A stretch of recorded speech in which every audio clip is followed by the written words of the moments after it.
Hello. I do need to start out apologizing for the background noise. I live in an old fart community, and the community isn't noisy, but I live next to a very busy road, so you'll hear a lot of traffic. Nevertheless, I could have chosen to be inside, and I just don't want to be in the house right now. It's really nice out here. See? So I get a lot of interesting things in the shower. And today I was starting to get a bit of an analogy, and then was asked to kind of move that analogy into a channeled story. And so that's why I'm here. And I could have written it all down and then read it to you, but I'm going to fly by the seat of my pants. And also I could have made some photographs with AI to match the story, but I don't know what the story is going to be, and so you're stuck with me. And maybe you're thinking, who is that weird old lady with the purple hair? Why would we listen to her? You don't have to, but perhaps there's something about being authentic, being who you are, and not worrying about being who other people want you to be. That's what I was getting in the shower anyway. Okay. So a man walks into a shelter. He goes in because he's been wanting a companion and he really wants a big dog. So he steps up to the counter and he asks, which way are the big dogs? And the lady says, "Sir, I'm so sorry, but we don't have any big dogs today." The man is disappointed because he really was counting on this, and they're having a special on the adoption fee right now that ends after the day closes. So he says, "Well, maybe I don't have to have a big dog. I just thought that's what I wanted, but do you have any dogs that I could meet that maybe have a big dog attitude?" And the lady says, "As a matter of fact, we do. We have a little dog that seems to think that despite its reality, which is that it's a Chihuahua, it's a German Shepherd, really. In its mind, it's a big dog. You want to meet that dog?" And the guy says, "Okay."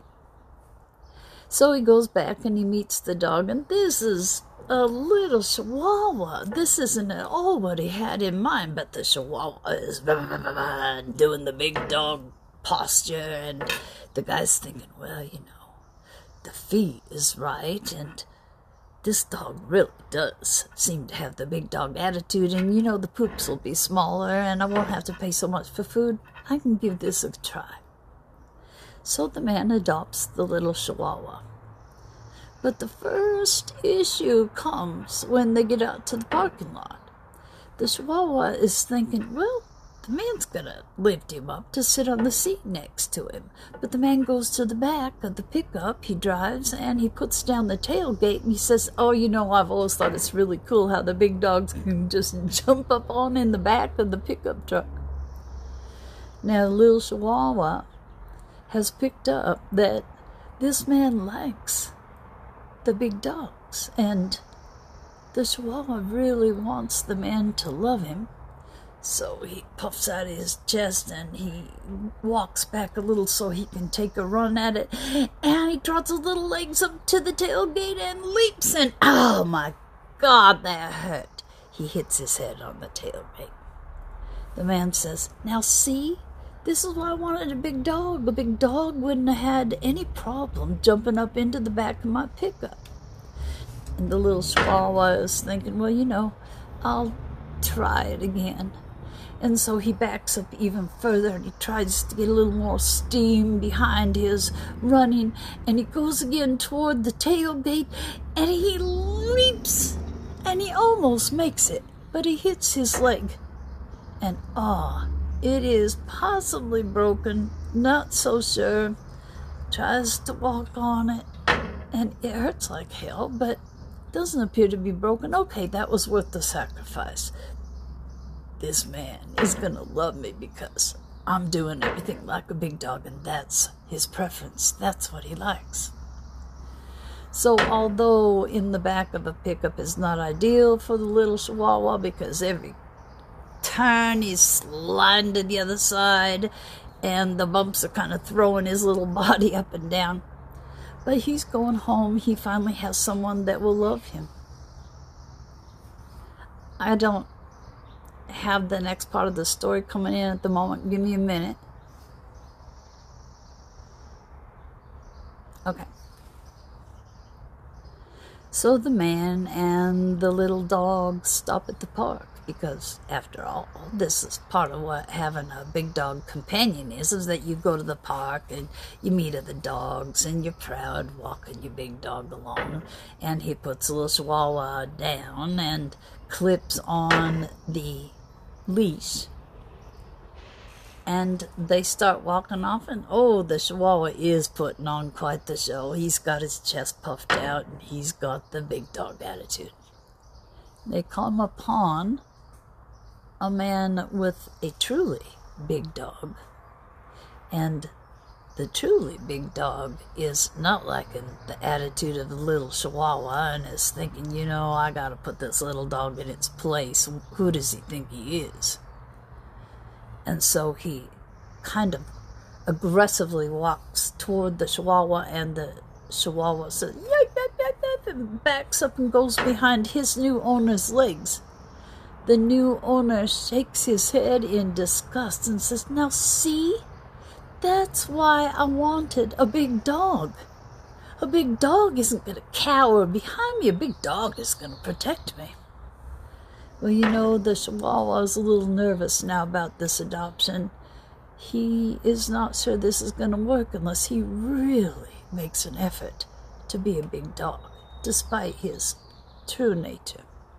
So he comes out from behind the man and starts to go toward the big dog inside. He's shivering in fear, but you know, on the outside, he looks like he's got total confidence.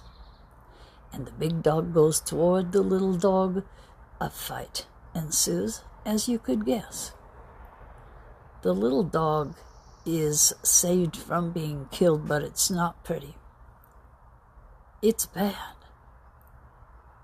And the little dog is thinking, well, at least my new owner is going to love me now. Look what I was willing to do for him. I showed him I'm exactly the kind of little dog, but who thinks he's a big dog companion. He's going to pick me up now. He's going to love on me and take me to the vet to be repaired. And this is all going to work out. But his new owner looks down at his little hurt, bloodied body and says, see, this is why I wanted a big dog. I don't want to have to mess with going to the vet.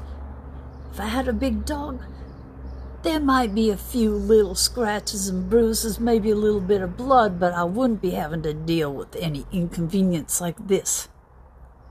And he does pick the little dog up, but it's rough and it's with disgust, and he heads back to the shelter and says, this isn't going to work. Give me my money back. Sad, isn't it? But the moral of the story, as they say, is don't take it personally if you don't match someone's preference. Don't put on the masks and pretend that you are who you think they want you to be. Because in the long run, it's going to bite you in the ass. It's not your fault and it's not their fault. If you love somebody who prefers big dogs and you're a little dog, then it's not a match. Don't kill yourself trying to be who they want you to be. Again, this is not personal. But you can see, although this was a story that was made up, it has a lot of truth in it. Be who you are. Be authentic. And if you are only coming around people that want someone different than you because that's their normal preference, They're not meant to be in your life. Maybe you're lonely. Maybe you haven't run into the people that like little dogs. Take the time to appreciate all that makes you special as a little dog. Sorry, I told you about the neighborhood. There is no point in trying to be a big dog if you're a little dog. You don't want someone to always be saying, see, this is why I prefer blah, blah, blah. Find someone who values you and all the things you bring to the table. And I'll promise you, even though there will be people that will tease you because you're a little bit weird, there's a lot of freedom in being who you are. Maybe it does take as many years as I've lived, but I don't think so. I think it just takes you saying, you know what? I'm entitled to be who I really am inside. And if people don't like it, oh, excuse me, I have an itch. There you have it.